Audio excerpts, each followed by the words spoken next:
নববিধা ভক্তির মধ্যে সর্বশ্রেষ্ঠ শ্রবণ। আপনারা কিন্তু শুনতে বসেছেন কীর্তন, পরে বলেছে কীর্তন যে 9টা ভক্তিতে 9 জনের কথা স্বর্ণাক্ষরে লেখা আছে। আস্তে আস্তে শ্রবণং কীর্তনং শরণং বন্ধনং, 9 জনের কথা বলছে শ্রবণ। প্রথমে বলেছে শ্রবণ, শোনা ঠিক হলে মনোযোগ সহকারে কীর্তন শুনলে, কীর্তন শুনতে শুনতে ভগবানকে লাভ করা যায়। আমার কথাগুলো শুনুন মনোযোগ দিয়ে, শুনে যদি মনে হয় কথা বলবেন তা বলবেন, আর যদি মনে হয় তো কথা বলা যায় না তাহলে বলবেন না। কীর্তন শুনতে শুনতে ভগবানকে লাভ করা যায় যদি বলেন প্রমাণ আছে নাকি? অবশ্যই আছে, প্রমাণ আছে। কে জানেন? কীর্তন শুনতে শুনতে ভগবানকে লাভ করেছিল তিনি আর অন্য কেহ নয়, তিনি পরীক্ষিত মহারাজ। এই যে আপনারা শুনছেন, আপনারা শুনতে শুনতে ভগবানকে লাভ করতে পারবে যদি কেউ মনোযোগ সহকারে শুনে। এটা গল্প করার কথা নয়। পরীক্ষিত তিনি কীর্তন শুনতে শুনতে ভগবানকে লাভ করেছিলেন। এবার আসুন কীর্তন, এই যে আমরা কীর্তন গাইছি, কীর্তন গাইতে গাইতে ভগবানকে লাভ করা যায়, তবে আমাদের মতো কীর্তনেরা নয় বাবা। কীর্তন গাইতে গাইতে ভগবানকে লাভ করেছিল তিনি কে? তিনি হচ্ছে গুরুদেব সুখদেব গোস্বামী। তিনি কীর্তন গাইতে গাইতে ভগবানকে লাভ করেছিলেন। চরণ সেবায় 9 জনের কথা শোনো ভালো করে। চরণ সেবায় কে জানো? লক্ষ্মী দেবী, মানে লক্ষ্মী। সত্য যুগে ভগবানের চরণে এই কর দুটো দিয়ে সেবা করছে। আজও দেখবেন ক্যালেন্ডারে আপনারা দেখবেন যে নারায়ণের চরণ সেবা করছে লক্ষ্মী দেবী, মানে লক্ষ্মী। কর কিন্তু সরিয়ে দেয়নি, চরণে করটা রেখে, মানে হাত দুটো রেখে দিয়েছে। তাই লক্ষ্মীর কথা সম্মান করে লেখা আছে। এই অষ্টম করেছিল কে? পৃথু মহারাজ। পৃথু মহারাজ অর্চন করতে করতে ভগবানকে লাভ করেছিলেন।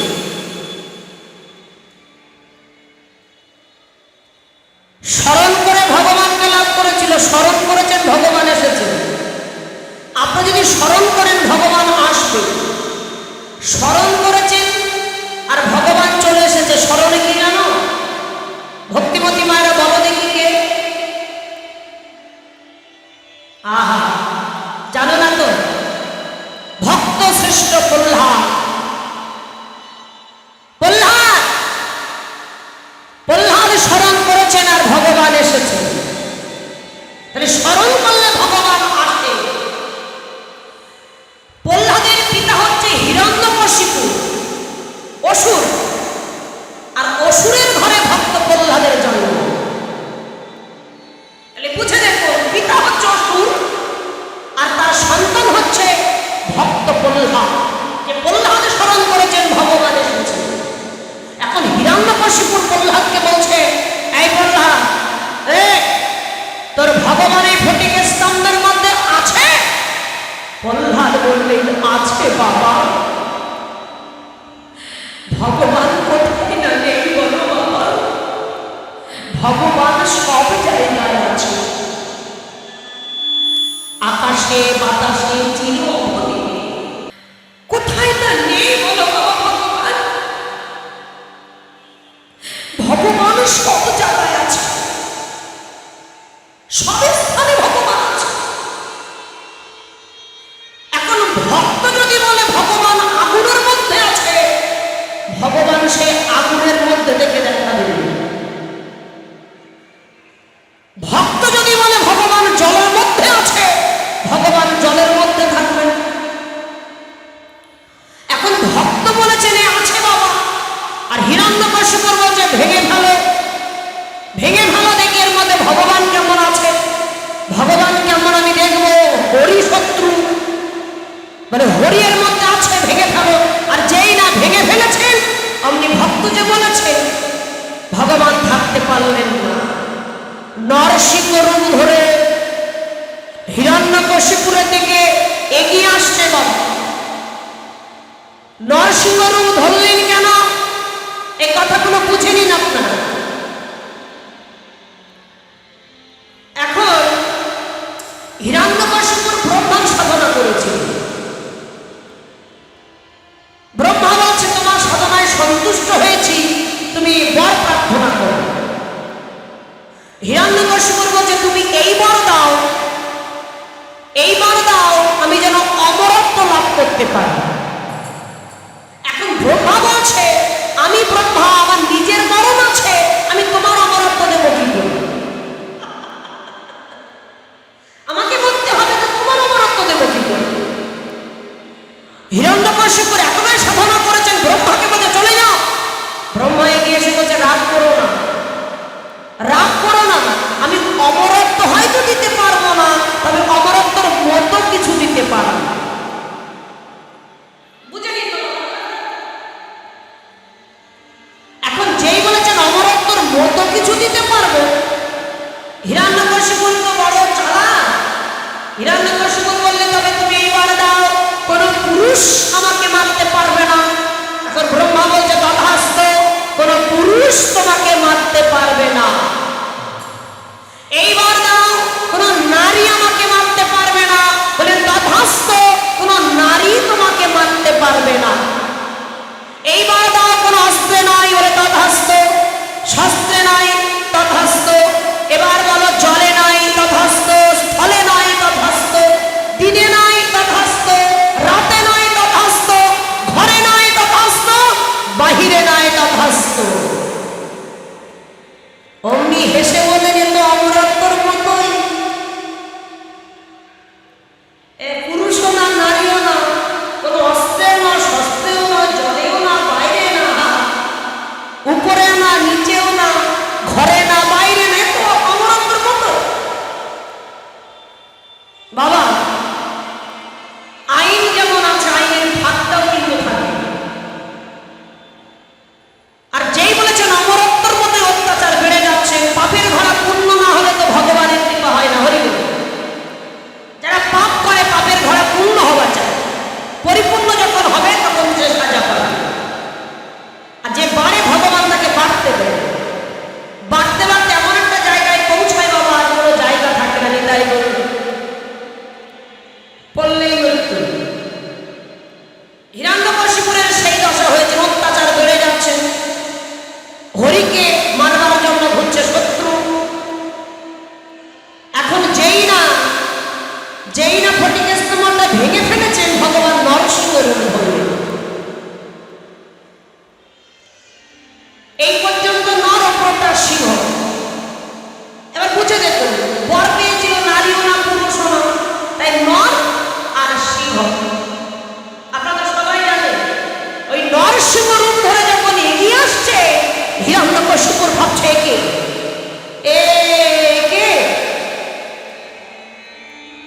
অরুণের চোখ, মানে সূর্যের মতো চোখ দুটো জল জল করছে। এগিয়ে এসে অমনি হিরণ্যকশিপুরকে ধরলে, ধরে নিয়ে নিজের উরুর উপরে রেখেছেন। ওপরেও না, নিচেও না, ঘরেও না, বাইরে না, ঠিক চৌকাটে। জলেও না, স্থলেও না, দিনেও না, রাতে না, কাল সন্ধ্যাবেলা। নিজের উরুর উপরে রেখে বড় বড় নখ দিয়ে এইভাবে ধরে নিয়ে বুকটা চিরে দিয়েছেন বাবা। এইভাবে ধরে যখন বুকটা চিরে দিয়েছেন,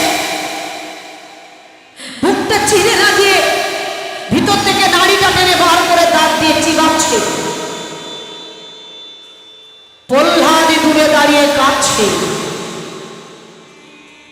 প্রহ্লাদ দূরে দাঁড়িয়ে কাঁদছে। ভগবান বললেন প্রহ্লাদ, কেউ শান্ত করতে পারেনি প্রহ্লাদের জন্য ভগবান শান্ত হলো বাবা। লক্ষ্মী দেবী পারেনি, দেবতারা ভয় পেয়েছেন এই রূপটাকে শান্ত করবে কে, দেবতারা কেউ আসলো না। লক্ষ্মী পর্যন্ত সম্মুখে আসেনি, প্রহ্লাদে গিয়ে বাঘ যত বড় হিংস্র হোক না কেন, বাঘের বাচ্চা কিন্তু বাঘকে দেখে ভয় পায় না। ভক্তকে ভগবানকে দেখে ভয় পায়।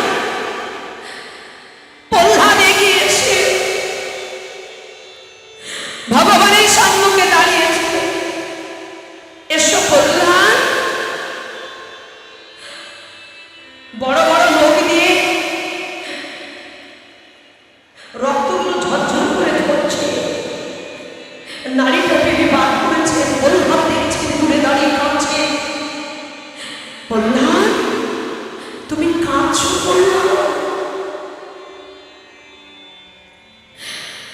আমি বুঝতে পেরেছি বললাম, আজ আমি তোমার পিতাকে মেনেছি বলে তোমার কষ্ট হচ্ছে না বললাম, তোমার পিতাকে মেরেছি বলে তোমার দুঃখ হচ্ছে না বললাম।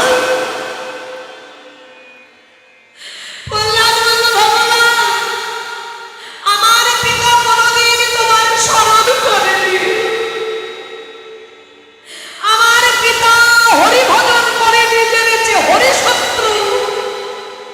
বাবা, হরি কারো শত্রু হয় না, যে শত্রু বলে তারও মিত্র। আমার পিতা তোমার স্মরণ করেনি, তবু আমি কাঁদছি কেন জানো ভগবান? আমার পিতা অসুর, আমি জানি, অসুর হলেও সে আমার পিতা। কথাটা কিন্তু ছোট হলো, বড় মূল্যবান কথা। অসুর হলেও তো সে আমার পিতা। হে ভগবান, আমার পিতা যদি দয়া করে আমার জন্ম না দিত, আমি তো তোমার স্মরণ করতে পারি।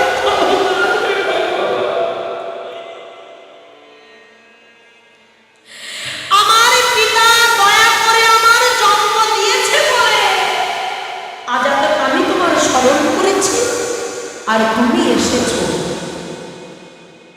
অসুর হলেও সে আমার পিতা। কথাটা বলতে মূল্যবান কথা বললেন ভক্ত, আর ভক্তের কাছে ভগবান বাধা পড়ে গেলেন। ভগবান প্রহ্লাদকে ডেকে নিজের কোলের উপরে বসিয়ে হস্ত বুলিয়ে বললেন, প্রহ্লাদ তুমি কেঁদো না প্রহ্লাদ, আমি ভগবান, আজ আমি তোমার কথা দিচ্ছি। তুমি এত বড় সাধনা করেছো, তুমি স্মরণ করেছ আমি এসেছি, তোমার পিতাকে তো উদ্ধার করে দিলাম, আর আজ আমি তোমায় কথা দিলাম তোমার সাধনার জন্য তোমার আগের 7 পুরুষ আর তোমার পরের 7 পুরুষ আমি বিনা সাধনায় উদ্ধার করে দেব।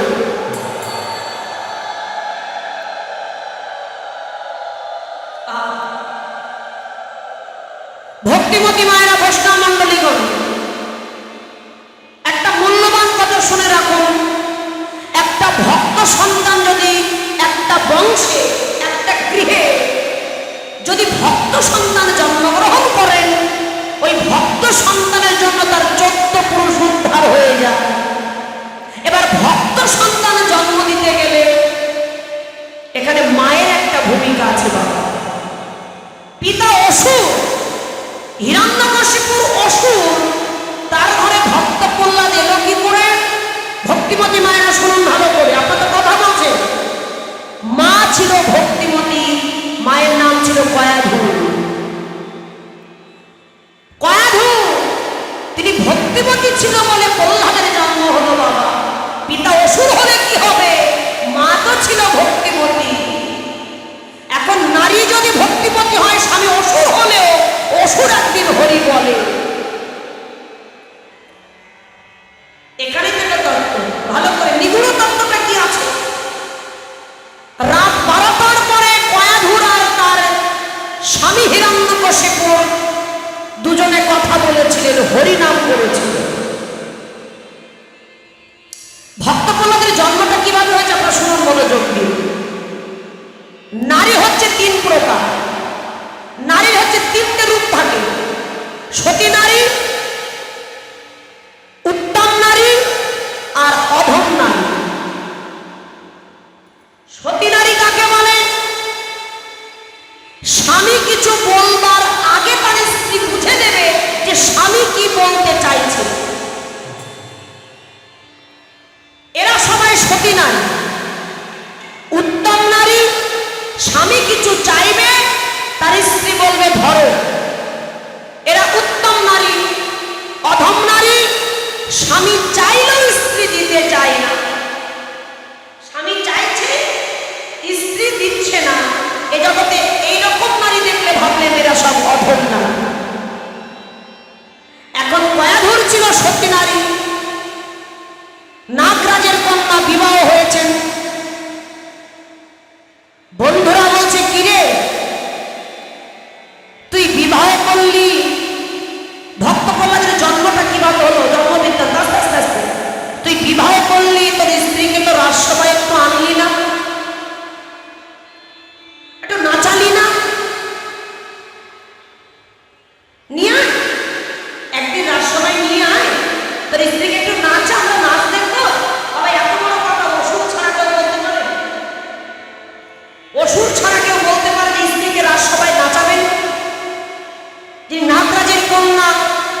ভক্তিমতী তাকে বলছে রাজসভায় নাচাবে।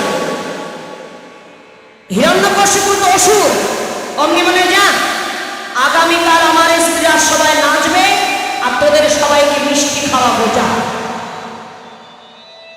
এখন মা কয়াধুর মনে মনে ভাবলেন রে ভগবান, এখন যদি আমি না বলি আমার স্বামী তো অসুর গলা টিপে ধরতে পারে, সেখানে একটা অপমানিত হবে না, আমি এখন কিছু বলবো না।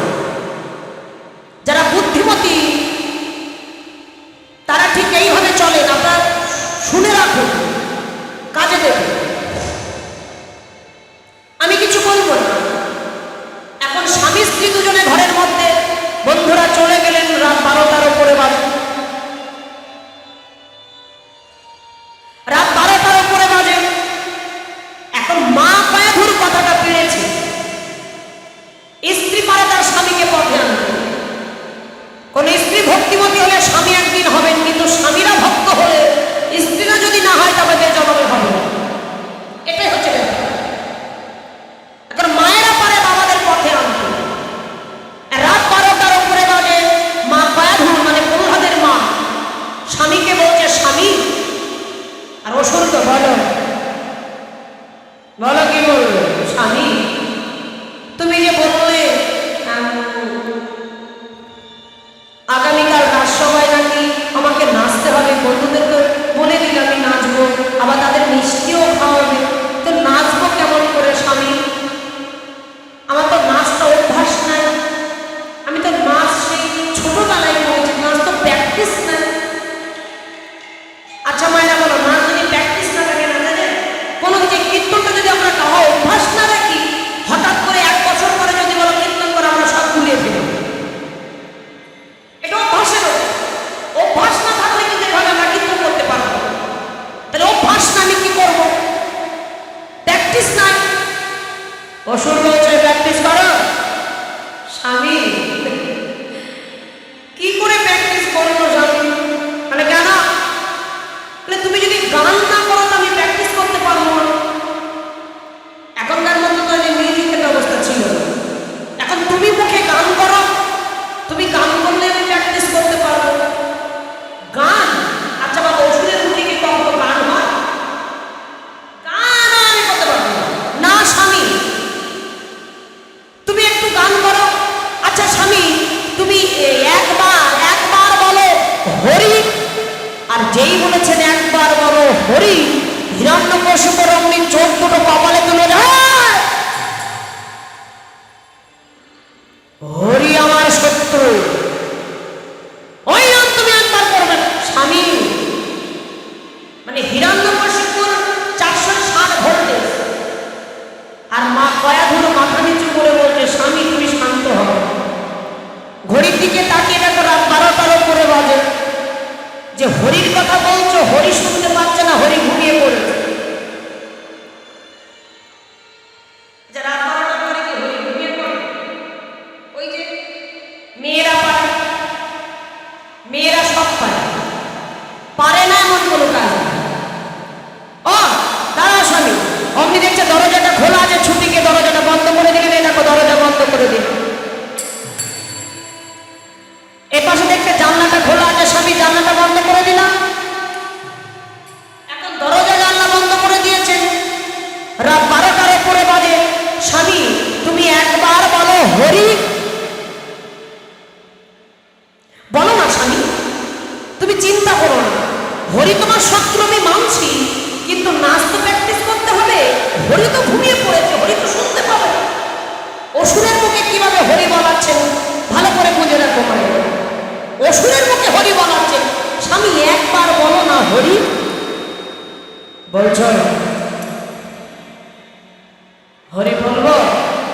স্বামী বলো স্বামী একবার হরি।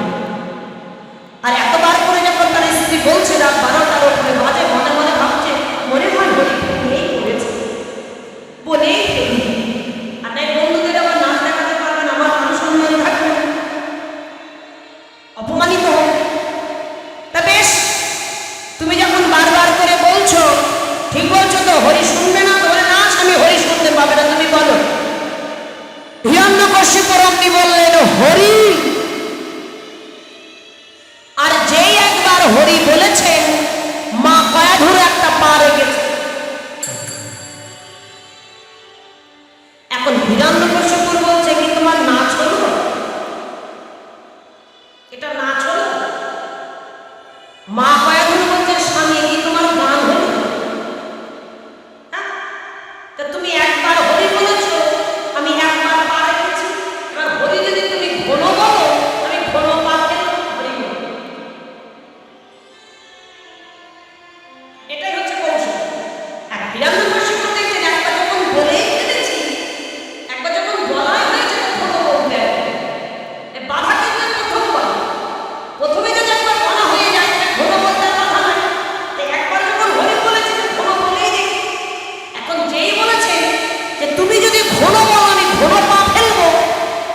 হিরণ্যকশিপুর বলছে, বেশ তুমি নাচ প্র্যাকটিস করো, আমি হরি ঘন বলবো এবার। হরি বল। আপনার কিন্তু আমার কণ্ঠে কণ্ঠ মিলে দুটি বাহু তুলে আপনারা গাইবেন, হরি বল হরি বল হরি বল হরি বল হরি বল হরি বল হরি বল হরি বল।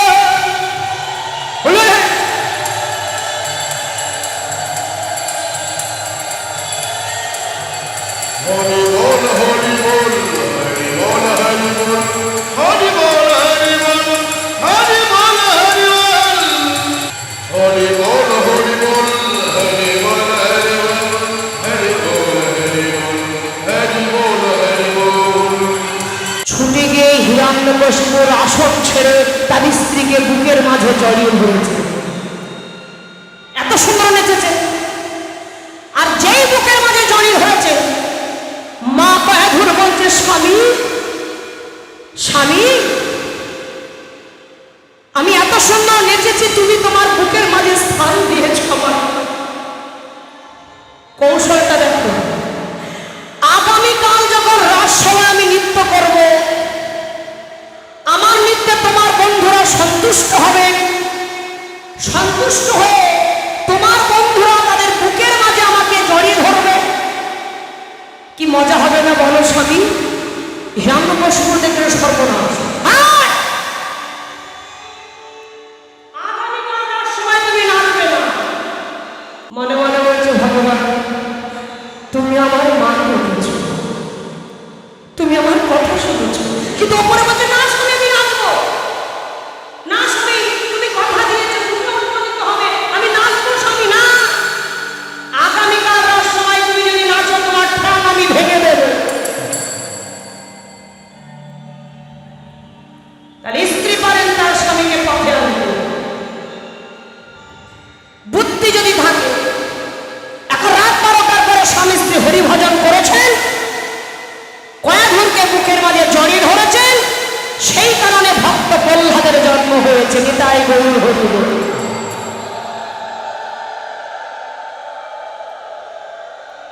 এইটা হচ্ছে নিগুড় তত্ত্ব। হরিভজন করে সন্তান পৃথিবীতে আনলে সন্তান ভক্ত হবে, ইহাতে কোনো সন্দেহ না। এখন টিভির বাজে সিন দেখবো, আমরা সিরিয়াল দেখবো, বই দেখবো, কি সারা রাত ধরে মোবাইলে খারাপ সিনগুলো দেখে যদি বাবা সন্তান আসে, সে তো অসুর হবে, সে তো খারাপ হবে। সন্তান খারাপ হলে সন্তানের দোষ দিকে হবে না, নিজেদের দোষটাকে ভাবতে হবে। হরিভজন করে ভক্ত আনলে ভক্ত হরিভক্ত হয়। তাই গৌর হরি বল। হিরণ্যকশিপুর অসুর হলেও সে হরি নাম করেছিল বলে প্রহ্লাদের জন্ম হয়েছে। তাই স্মরণে প্রহ্লাদ, আত্মনিবেদনে বলি মহারাজ দাসত্ব স্বীকার করেছেন। বীর হনুমান, বন্ধুত্ব অর্জুন, এদের কথা সংরক্ষণে লেখা, যেটা প্রথমে বলেছেন শ্রবণ। সে শ্রবণ করতে এসে যদি আপনি এত কথা বলেন, বুঝতে পারবেন না। তাই গৌরাঙ্গ মহাপ্রভু হরি নামের খেলা খেলেছেন সুরধনী গঙ্গার তীরে। হরি নামের খেলা খেলিতে খেলিতে সকালবেলা এসেছিল প্রভাতকাল, সে প্রভাতকাল চলে গেল। এখন মধ্যাহ্নের সময় সেটাও চলে গেল। এখন সন্ধ্যা গতকাল, আর বেলা নাই। হরিনাম কীর্তন গাইতে গাইতে দেখলেন আর বেলা নাই। গৌর সুন্দর খেলা খেলেছে। খেলায় বিনোদ খেলা গোড়া বন মানি পুলিনা নবদ্বীপ চন্দ্র গৌরাঙ্গ মহাপ্রভু, যিনি আমার পতিত পাবন গৌর হরি। সেই সকালবেলা অগণিত ভক্ত সঙ্গে লয়ে এসেছেন ভাগ্যবতী সুরধনী গঙ্গার তীরে। সুরধনী গঙ্গার তীরে এসে সারাদিন ধরে হরি নামের খেলা খেলছেন। এই কলিযুগে গৌরাঙ্গ মহাপ্রভু, কয় কলিযুগে শ্রী চৈতন্য অবতার, ক্ষয় খেলিবার প্রবন্ধ করিলেন আমার খোলার করতা।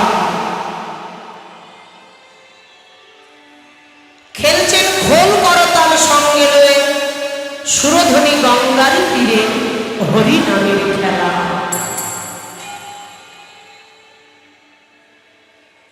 পদাবলী বলছে, সুরধ্বনির তীরে আজও আমার গৌর কিশোর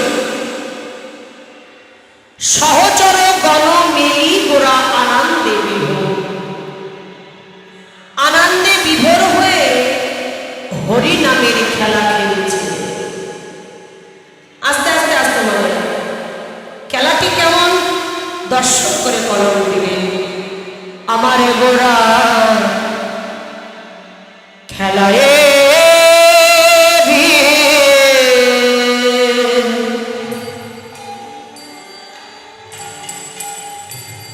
আরে খেলায় বে